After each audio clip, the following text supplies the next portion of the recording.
کول جناب کی نشانی ہے کہ اے بندہ ولی ہے؟ گل سنو بڑی مزدار کہ اے جنہاں نو تسی مزاراں جنہاں دے بنے نا دربار بنے اے تواڈے کول کی گارنٹی ہے کہ اللہ دے ولی اللہ دے نام تے نہیں کسی نہ لیتا؟ نبیاں دا نام لیا ابراہیم موسیٰ عیسیٰ جڑے جڑے نبی تے جنہاں دا نہیں لیتا وہ بھی نبی لیکن انبیاء دی صاف ہے تے کسی ولی دا نام لے کے اللہ نہیں فرمایا کہ میرا ولی ہے۔ اس دا مطلب یہ ہویا کہ تسی جس نو ولی سمجھ لو او تواڈے ذہن دا بنایا یا ولی ہے، اللہ دے نشاندہی تے نہیں کیتی کہ ولی ہے۔ تواڈے کول معیار ولایت کی ہے کہ تسی کسی دی ولایت نو پرکھو۔ میں ایتھے ایک دو گلاں کراں گا۔ ایک میں حضرت شاہ نقشبند حضرت بہاؤالدین نقشبند رحمت اللہ علیہ دا ایک قول پیش کرانگا۔ آیا دیباچہ کلیات جامی صفحہ 181 مطبوعہ تہران، حوالہ بھی دے دیتا ہے ماشاءاللہ دیکھ لو جا کے۔ فرمایا سے نشان بود ولیلا ز نخست داں بمانا کہ چو روئے او ببینی دل تو بدو گرایت۔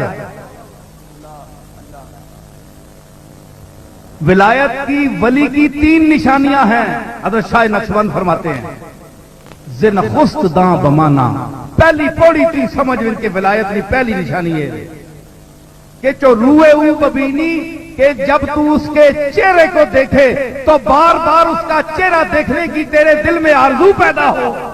سبحان اللہ سبحان اللہ سبحان اللہ۔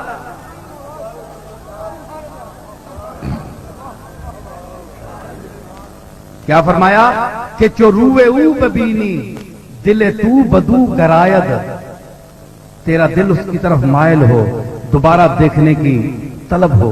جس طرح حدیث میں یہ آتا ہے، غالباً یہ حضور کا ارشاد ہے کہ اذا رؤوا ذکر اللہ، جب ان کے چہرے دیکھے جائیں تو اللہ کی یاد آتی ہے۔ یہ سب سے پہلے نشانی ہے۔ دوسری کیا ہے؟ دعا ماں کے در مجالس چو سخن کند بمانا۔ یہ دیکھیں مبلغین اولیاء یہ کہتے ہیں نا غوث پاک درس دیا کرتے تھے، توحید کا درس دیا کرتے تھے۔ آج کل کچھ لوگ اہل سنت ہو کر بھی توحید کے لفظ سے بھاگتے ہیں اور کچھ بد نصیب رسالت کے لفظ سے بھاگتے ہیں۔ یہ بری بات ہے، دونوں پر عمل کرنا ہے، ہم نے ایمان دونوں کے ساتھ ہے۔ دوسرا کیا ہے؟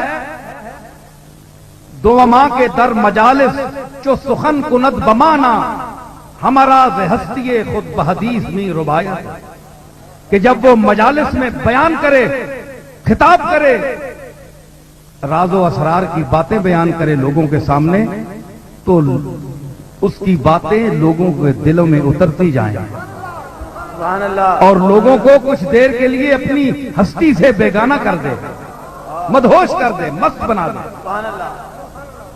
دیکھیں آپ تاریخ کے اوراق اٹھائیں، کھولیں کتابیں، پڑھیں حضرت شیخ عبد القادر جیلانی کی، کیا خطاب ایسا نہیں ہوتا تھا؟ سینکڑوں مدہوش جاتے تھے، کئیوں کے جنازے اٹھ جاتے تھے۔ یہ اللہ کے ساتھ تعلق تھا، وہ راستی تھی، بے ریائی تھی، بے نفسی تھی۔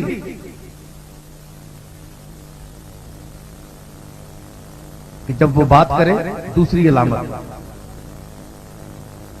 تو سوا ماں بمانا ولی اخص عالم کہ دہیج عضو اورا حرکات بد نے آیا۔